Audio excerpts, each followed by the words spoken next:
Good afternoon, everyone. Welcome to the GRIPS Forum. My name is Narushige Michishita.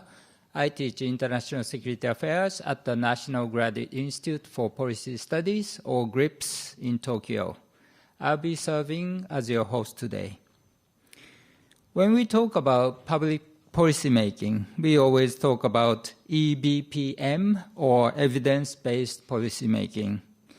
EBPM allows policymakers to base their decisions on empirical data, leading to more effective and efficient policies. For example, using data analytics to address the performance of public schools can help allocate resources more strategically. But when we use big data, which include sensitive personal data, cybersecurity is essential. In other words, you cannot be a good administrator without knowledge of cybersecurity. What kind of cybersecurity knowledge is essential for public policymakers? What kind of efforts are being made to promote cybersecurity skills for public administrators? What kind of resources and opportunities are available for them to improve their cybersecurity skills? Today, we have invited Dr. Masashi Eto from the National Institute of Information and Communications Technology, or NICT, to answer those questions. Dr. Eto is the Director General of the National Cyber Observation Center of the Cybersecurity Research Institute at NICT. He joined NICT in 2005 and has been undertaking research and development of cybersecurity technologies, focusing on areas such as the NICT project, IPv6, ITS, and IoT. Did you understand what I just said? I didn't understand what I just said, so I checked. NICT, or NICTR, stand for Network Incident Analysis Center for Tactical Emergency Response. IPv6 means Internet Protocol version 6, which is the most recent version of the Internet Protocol. ITS stands for Intelligent Transportation System, an advanced application of, to enable smart use of transportation networks. And IoT means Internet of Things, devices that can connect and exchange data with other devices over the Internet. And most importantly, Dr. Eto is teaching a course on cybersecurity at GRIPS in English now. And he will offer the same course in Japanese in the fall term, so stay tuned. I will ask Dr. Eto to speak for about 45 minutes, invite GRIPS faculty and students to offer comments and ask questions, and then open the floor for Q&A and discussion after that. The presentation and discussion in this session will be on the record. Ladies and gentlemen, please welcome Dr. Eto.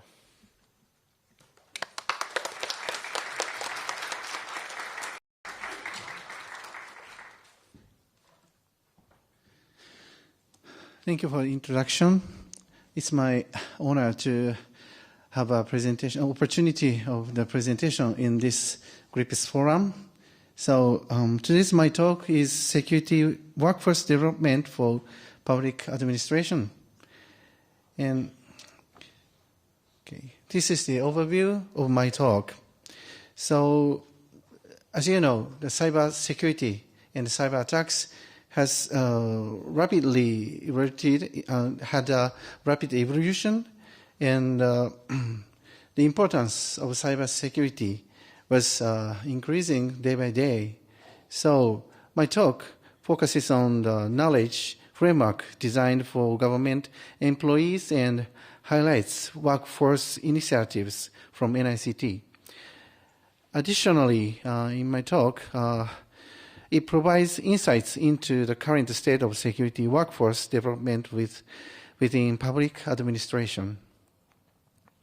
So the overview of my talk is like this. So at first, I would introduce the knowledge framework for the government bodies, and then I will introduce initiatives for developing for cybersecurity workforce at NICT.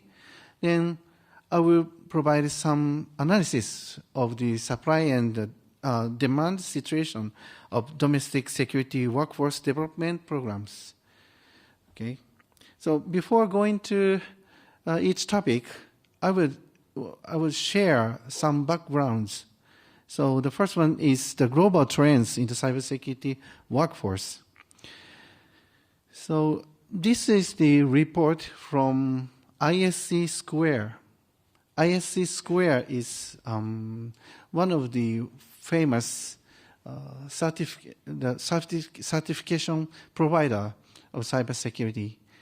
So some of you may know that CISSP, that is one of the most popular certifications of cybersecurity, which stands for Certified Information Security, Information System Security,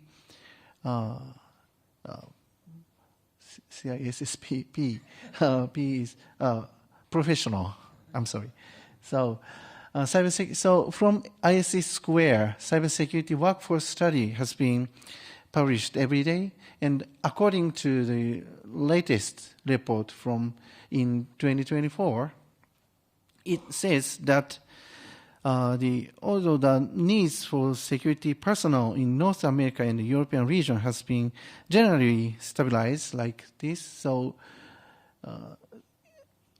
as the estimation of the workforce in North America is about this number, and in Europe, around 1.3 million workforce is estimated. And comparing to these regions, in Asia Pacific is still under 1 million workforce of cybersecurity. So, and it seems in the North America and the European region is generally stabilized, but the Asia Pacific region still requires, on right side, so it requires more than 3 million workforce, cybersecurity workforce. So it's approximately 3 times the current workforce. So, and this demand continues to grow. And while hosted cloud service, security software, and the telecommunications are anticipating more cybersecurity cutbacks in 2025, but public sector industries, including military, government, and utilities, expect lower rates of cybersecurity cutbacks. So maybe, according to this report, the workforce of cybersecurity in government, public sector will be increasing. Maybe in coming several years. The second background to be shared is the cybersecurity workforce in an AI-driven world. So as you know, the rapid progress in AI is altering the requirements for skills, leading to the replacement of certain technical roles in cybersecurity, and generating uncertainty regarding future demands.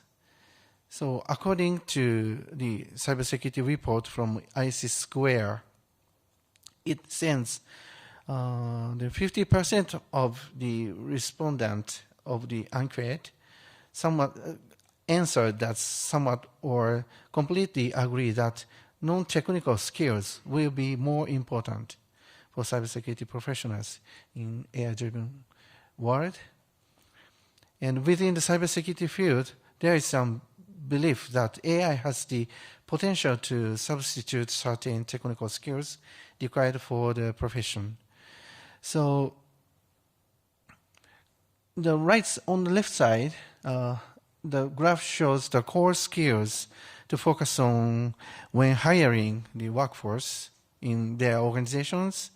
And the green ones, they are the non-technical skills. So, for example, the first one is strong problem-solving abilities. And the second one, the teamwork and collaboration skills, curiosity, eagerness to learn, and so on. So these non-technical skills is very important in the AI, as a cybersecurity professionals in an AI-driven world. So we need to cover, in the field of cybersecurity needs to cover these non-technical skills, not only technical skills. So that's the background that our current situation. Okay, so I will go into the first topic, that is knowledge framework for government bodies. This talk will be based on the NICT framework that is published by NICT in US. Okay, so this is the general cybersecurity body of knowledge. So cybersecurity is a field that requires a diverse body of knowledge. So it requires not only technical skills, but also knowledge of, for example, law, ethics, and risk management, and so on. So as for technical, I think you can imagine the technical skills like network technology, cryptography, operating system, web security, malware and threat intelligence, cloud security, and so on. They are, I think, easy to imagine as a technical field of cybersecurity. But in this field, we need to learn about the legal and the compliance. For example, General Data Protection Regulation, GDPR, that is established in EU, and the Cyber Resilience Act that is also established in EU. And international standardization, ISMS, Information System Management Security, and NICT Cybersecurity Framework, we need this kind of knowledge as a legal and compliance knowledge. And as for risk management and incident response, we need some skills like security policy, incident response, vulnerability management, and so on. And ethics is also very important for cybersecurity. So we need to understand the security ethics, human behavior, and usable security. These are very the skills from the aspect of the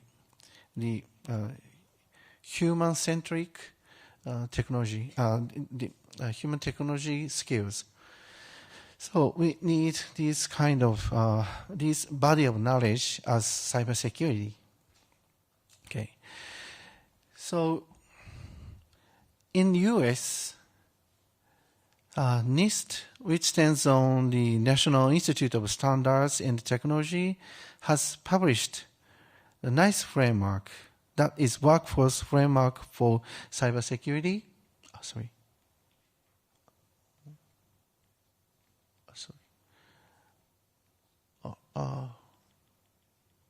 Okay.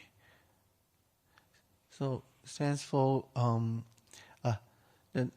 the NICE framework, that is Workforce Framework for Cybersecurity, which aims to standardize cybersecurity work roles, required tasks, knowledge, and skills.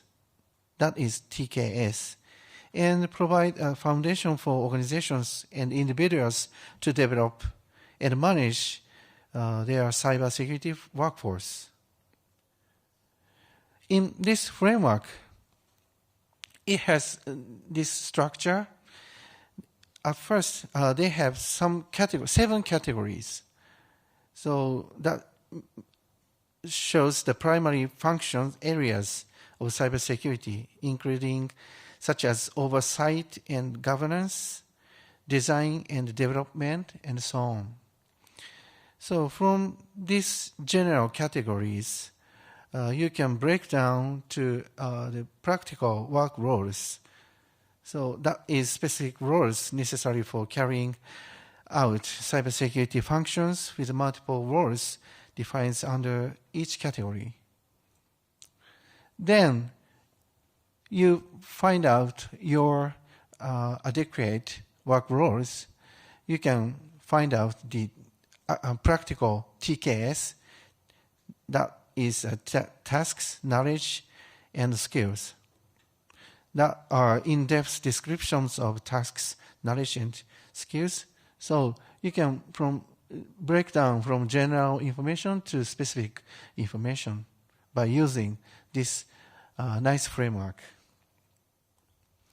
So I will show you some example focusing on the government officials.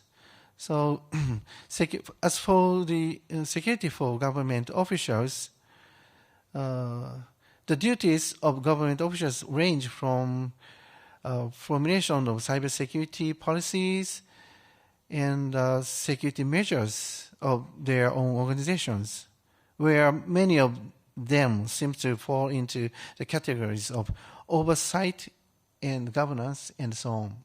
So this table shows that part of work laws and the TKS for government officials. For example, as for the oversight and governance, for government officials, there are some work roles such as cybersecurity policy planning, executive cybersecurity leadership, and so on. And more detail on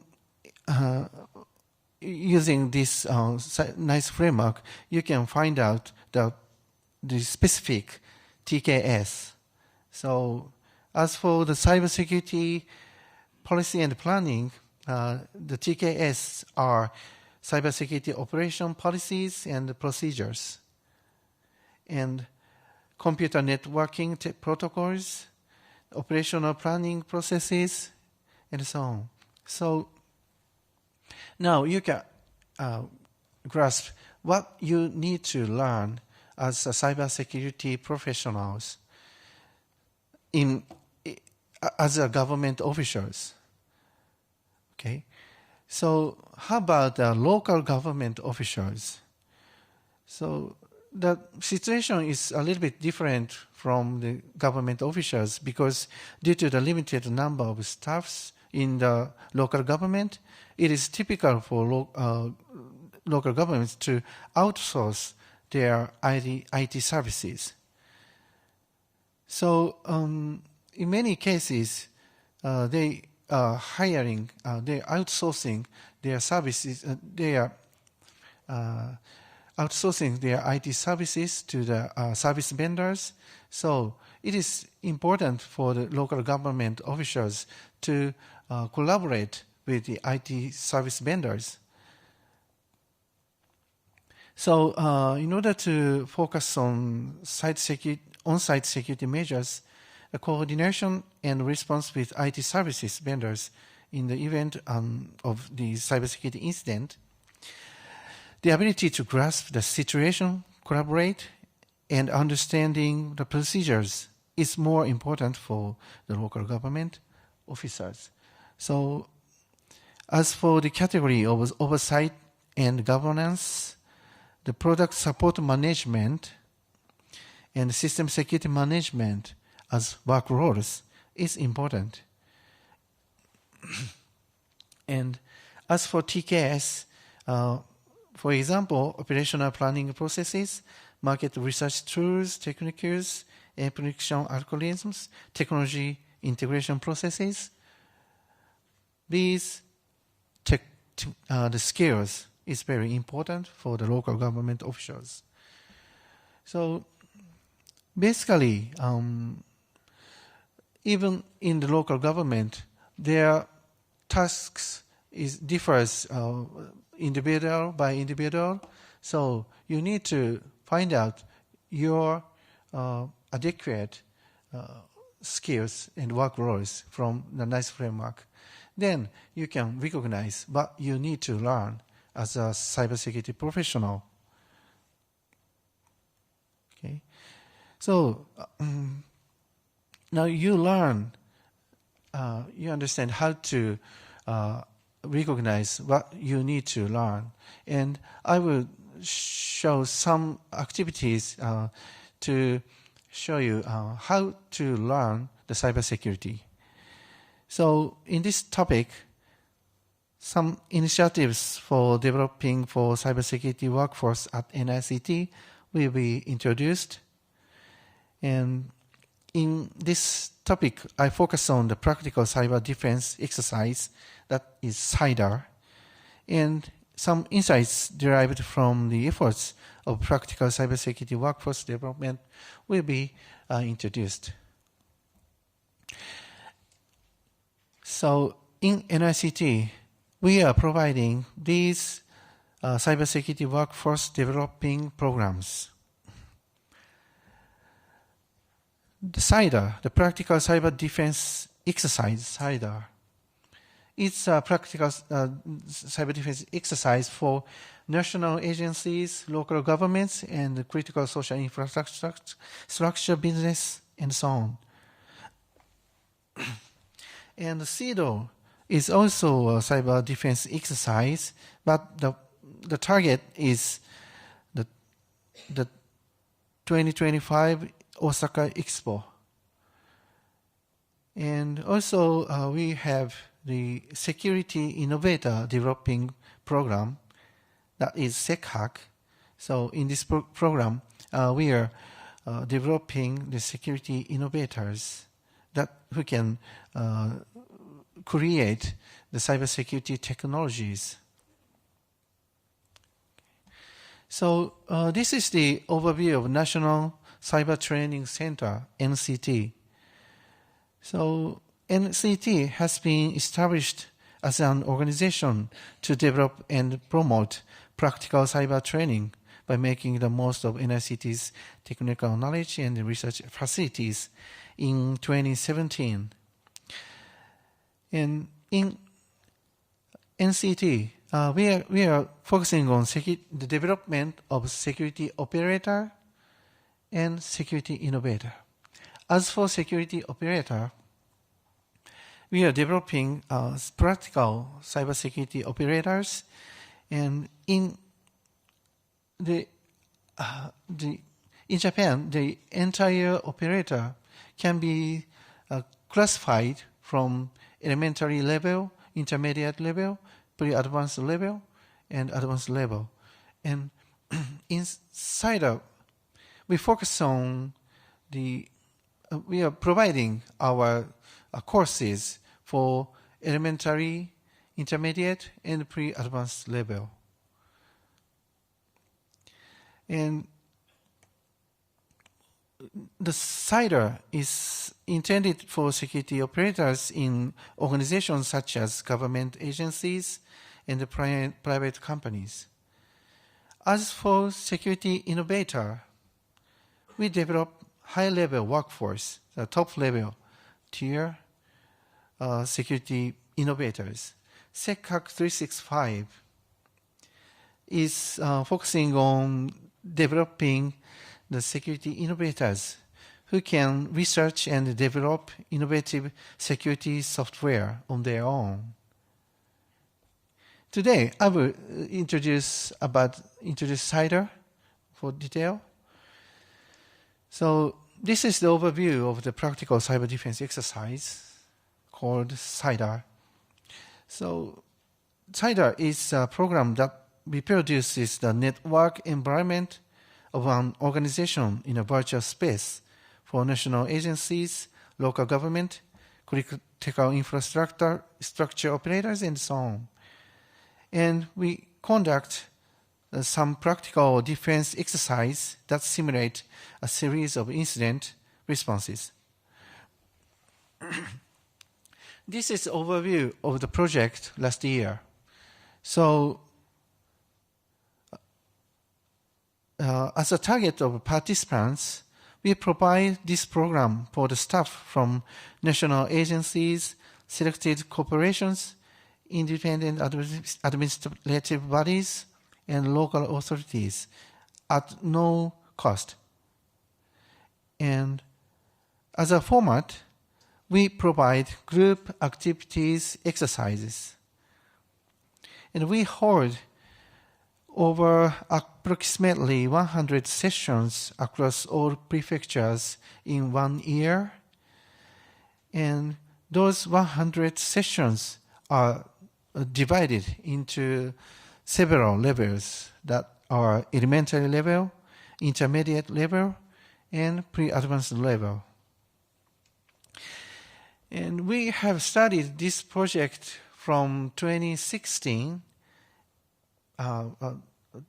precisely 2013, from 2030, 2030, and every year in these years we provide the cybersecurity courses for the participants are approximately more than 3,000 per year. And last year, the end of the 2023, the number of participants, cumulative participants, are more than 23,000, like this. So many participants has been finished this course. And I will introduce more detail of the exercises. So this is the practical contents of CIDA training.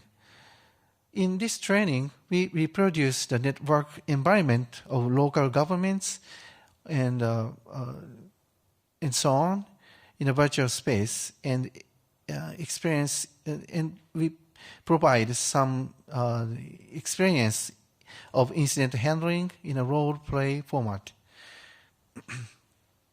So in the CIDA, we provide practical cyber range on an advanced ICT infrastructure at NICT. That is here. The NICT is the Starbed Center, which is kind of the private cloud environment located in Ishikawa Prefecture here. And this the computational environment, we deploy some large-scale network which precisely reproduces practical local governments network, for example.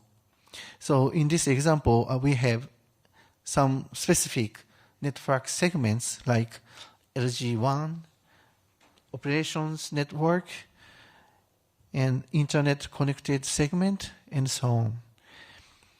And also, we deploy the pseudo cyber attacker here and conduct pseudo cyber attacks in the virtual space.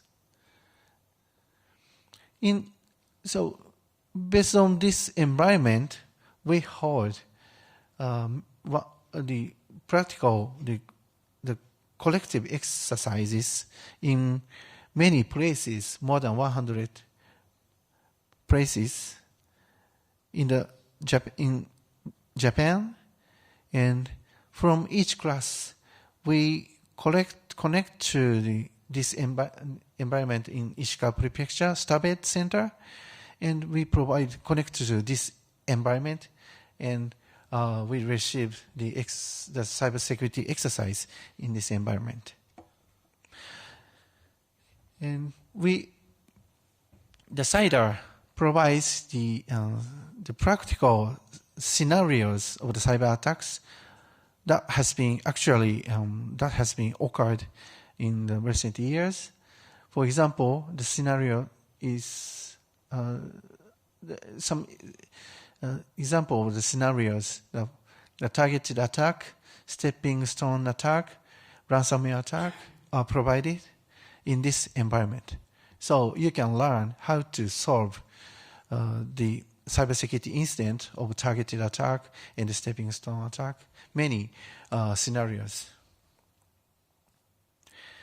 And this is the practical scenes of the group exercise.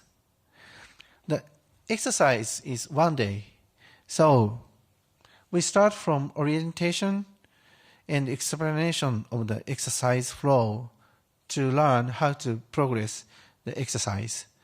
And then the event, cybersecurity event happens. So they start from the verification of the facts. For example, the information about cybersecurity is true or not. And the program will provide some tutors support and malware behavior investigation, group work, and so on.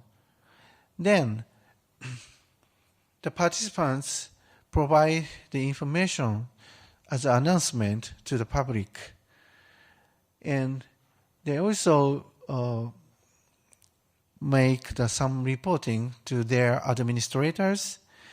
Finally, we conduct the verification tests to estimate the understanding of the participants. And this is the flow of the group exercise. This flow is very general. So in many organizations, they use the cybersecurity, the professionals use this flow under the situation of cybersecurity. That starts from the detection and the contact reception and triage. That is kind of prioritization of the cybersecurity incidents, and incident response, reporting, disclosure, and post-incident activities. So we are focusing on the providing the information regarding the flow of the group of the this flow. Okay. So to provide the CIDR for the public officials, we have made some key concepts. The first one is we provide an environment that resembles actual ministry or local government IT systems. And inside we provide, every year we provide our new scenarios and environments so that the participants can take the course repeatedly. And we also clearly defining each group member's role. For example, leader and reporter, recorder, and collaborator with the external organizations, and the collaborator with the IT service vendors, and so on. That is to help students understand the importance of teamwork in managing security incidents. And to ensure that the exercise content is communicated and assist students in their review, CIDR improves the take-home resources to include additional review materials. And these are some insights derived from the efforts of practical cybersecurity workforce development in NICT. The first important point is understanding one OP situation. That is, one OP is one person operation. So within local government offices, a single employee often juggles various duties like general administration, IT systems, front desk, and so on. So that's why they need to outsource their tasks to the outsource their works to the IT service vendors. So it is So the same employee usually acts as the internal point of contact, meaning one person effectively oversees many different functions. So that is one OPE situation. And not only local government, but the nationwide government officials, including the government, they need to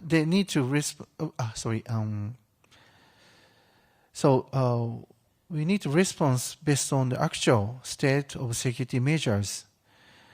So outsourcing of security operations is progressing in ministries and local governments, along with the use of cloud-based systems. So as a result of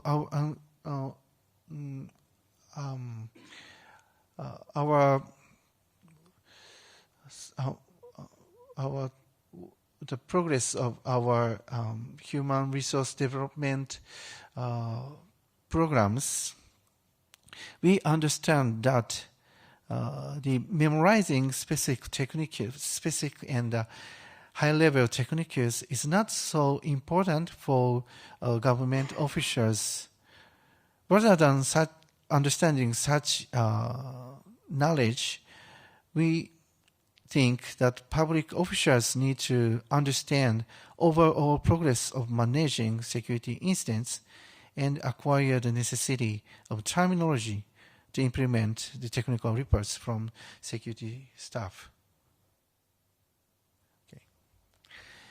So, based on these activities, I will, as a final topic, I will introduce the analysis result of the supply and demand situation of domestic security workforce development programs. These are well-known domestic programs for developing cybersecurity workforce, including not only by public authorities, but also not limited to for or by public authorities. So there are many. Here I'm showing you the 6 programs, like Security Camp, MWS, SecCon, Hardening Project, SecCap, CIDR. Since the time is limited, so I omit to explain the detail of each programs, but briefly, the Security Camp is 5 days. The security studying camp, and MWS is 3 days anti-cyber attacks engineering workshop. SecCon is a kind of CTF that stands for Capture the Flag. That is kind of the gaming of cyber security. And Hardening Project is also similar to CTF. This is kind of contest program.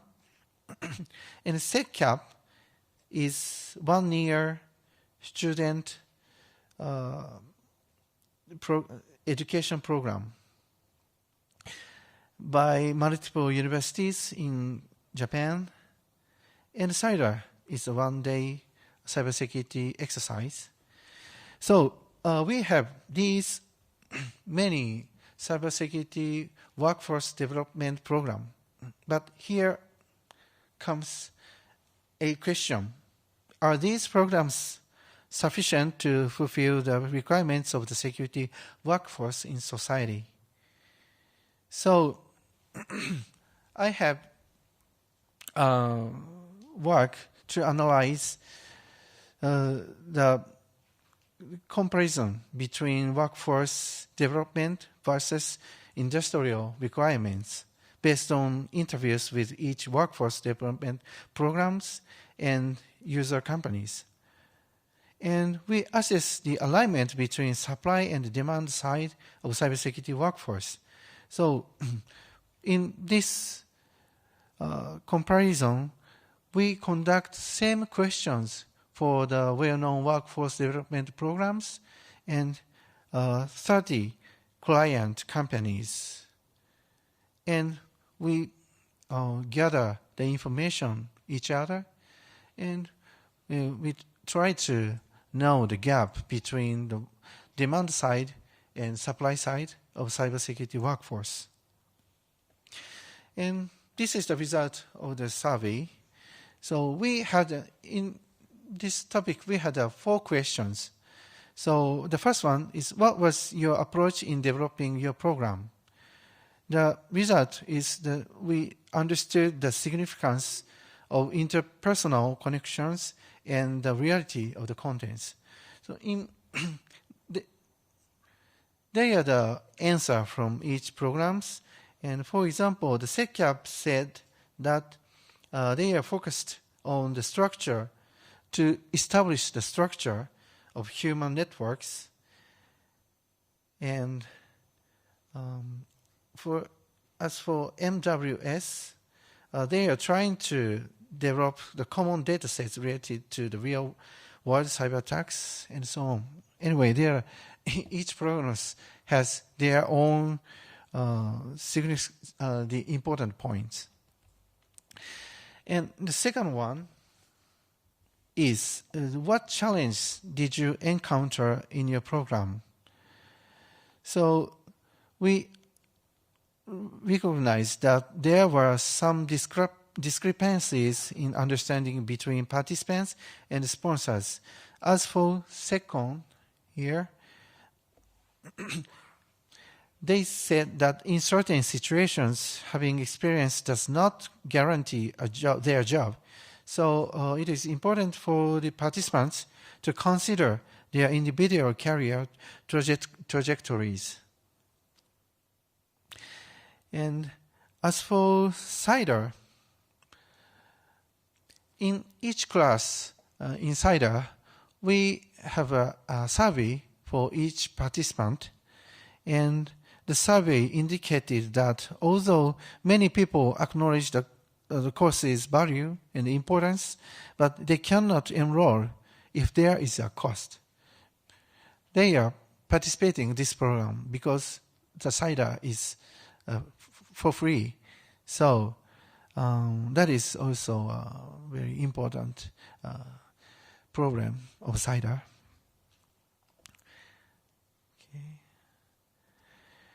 And the third question is, what workforce segment are you concentrating on? So in this question, we separate the cybersecurity workforce into 4 categories using 2 axes. The first axis indicates the management side or field side. And horizontal axis indicates the generalist or specialist. According to this map, we have surveyed for the cybersecurity supply side and demand side, the 30 client companies. Okay. And this is one of the results. So as for the supply side, most of the programs are focusing on aiming to raise Japan's information security level. And also they are focusing on the researchers to provide the researchers and the professionals in malware expertise. And as a result, we recognize that on the supply side, they are focusing on field side and generalist side here. So they are focusing on, providers are focusing on these areas. On the other hand, on the demand side, the client companies are focusing on these areas, that is generalist side and management side. So this workforce is required from the demand side, but on the supply side, they are focusing on providing these field.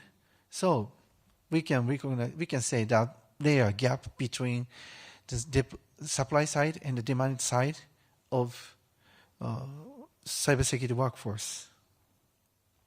The final question is, what is the technical area of the produced required workforce? So in this question, we provided some technical fields like network security, strategy, and governance, web security, OS security, and so on. So we provide the survey to we survey the and for the demand side and client companies. The demand side, that is client companies, and supply side. And the result is like this. And you can see that the client companies seek individuals capable of creating security strategies and governance. On the other hand, the workforce development programs typically focuses on cultivating more specialized talents such as forensics and binary analysis and so on. These are very they needs to many days to understand. So it is a bit difficult to develop these workforces. So that are also one of the gaps between demand side and supply side of cybersecurity workforce. Okay. So as for conclusion, in this talk, I presented the global trends of cybersecurity workforce, and we found that the demands in Asia region, the demand is for over 3 times of the current number of security personnel. And as for cybersecurity knowledge, it can be efficiently acquired by leveraging established frameworks such as NICT framework. And the insight from the initiatives of cybersecurity workforce development, we learned that rather than memorizing specific techniques, the government officials are recommended to grasp incident management processes and terminologies and so on.